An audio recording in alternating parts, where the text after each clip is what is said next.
Alright, so a lot of you guys are complaining about me using straps or me using chalk when doing pull-ups. Because you think it's going to be more beneficial to not use any straps because you want to build your grip strength. The thing about that is when doing pull-ups, you're only going to be able to hold a certain amount of weight for a certain amount of time. Once that time is exceeded, instead of you dropping from the bar, that load is going to be relieved onto the straps. So you are losing no grip strength from doing these workouts. You are still building your grip to the maximum extent. You're just transferring that load to your back and to your biceps once you're done. So you still are building grip strength even with straps. In terms of chalk, pretty much a no-brainer. When you have chalk on, you're just increasing your grip strength. That is going to actually build more grip strength by using chalk, because now when your hands start to get sweaty and you drop because of the sweat, not because of your grip strength, that's where the chalk takes over. You no longer have that limiting factor. So, warm up some pull-ups here. I'm going to build up to doing a couple body weight, doing a couple with one plate, doing a couple with two plates. So I already got my warm-up sets out of the way. As you can see, I am just going to start with one plate, which is 45 pounds. And I keep it pretty easy. I don't fatigue myself too much because I want to save a lot of my energy for my top set, which will be two plates or 90 pounds. So for right now, I'm just going to get a couple reps in this and see how it feels. Now, straps are very essential for weighted pull-ups. So here's 1, 2, 3, 4, 5, 6. So like I was saying, straps are very important for weighted pull-ups because grip is definitely going to be a factor when you're adding, 40, 50, 60, 70 pounds on your pull-ups, especially if you get up to where I'm doing 90 pounds. Your grip's going to give out very fast. So I would invest in some straps if you don't have any. Next thing I use is chalk. Very essential for weighted pull-ups.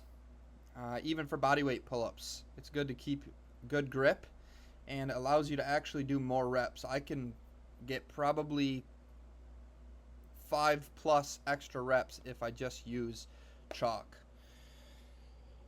Now, when you're using weighted pull-ups as an exercise, you don't want to completely focus on being as explosive as possible. This is simply just for building strength overall. When doing bodyweight pull-ups, especially for your warm-ups, you should be as explosive as you can possibly be. For weighted pull-ups, not so much.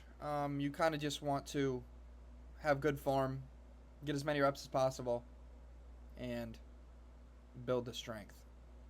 So here we go. Here is 2 plates, 90 pounds. Now you're going to see I'm going to tuck it behind my legs here, like this. Super important when doing weighted pull-ups. If you have them just hanging right down the middle, they're going to swing and they're going to totally ruin the tempo of your pull-ups. They're going to totally ruin your momentum, and it's going to feel very weird because you're going to be pulling at different angles because it'll be pulling you one way or another. So, yeah, tuck it behind your legs if you can. So, here we go. Let's see how many reps I can get. 1, 2, 3, 4, 5, and I should get another. Here we go. Come on. 6. So, that's one more than I did last month, which is pretty good. I'm going to start doing weighted pull-ups a lot more though, so you'll be seeing a lot more videos with weighted pull-ups. So we'll get on to the next movement here. Alright, so before I do this set, I have to let you guys know that I've pretty much stopped completely taking my sets to complete failure, especially on big compound days like bench, squat, deadlift, pull-ups, dips. And the reason for that is because I want to limit my exhaustion, especially at the beginning of my workouts. And by doing that, I'm able to do more sets and more reps per set later on in the workout. which I think is better for muscle growth and actually for strength as well. Especially if I stay, under like 10 reps. I don't think it really matters, but I do know, especially on big compound days, when you take 2 sets to a complete failure, you are drained for the rest of the workout.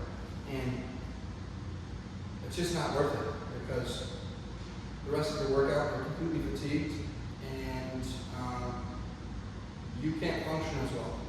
So instead of doing 2 sets to failure, let's say your rep range is 10, maybe do 4 sets,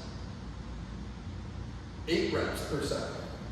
And by doing that, you're less drained physically and mentally, and it's actually a little bit more fun because you're not worried about dying, especially on days where you're squatting. So, little piece of advice. Been doing it for a couple of weeks, and I've actually found my workouts to be more fun because it's dreading going into a workout knowing that I'm going to squat and I potentially won't be able to breathe for 15 to 20 seconds after my squat session. Not very fun, but I had that mentality before where I, couldn't breathe or freaking black out, throw up. Is it really worth it? Is it really worth it? Put all that strain on, yes, your quads and your legs and your arms, whatever movement it is, but you're also putting strain on your organs and your face and your brain, and slow it down sometimes. You definitely can do too much.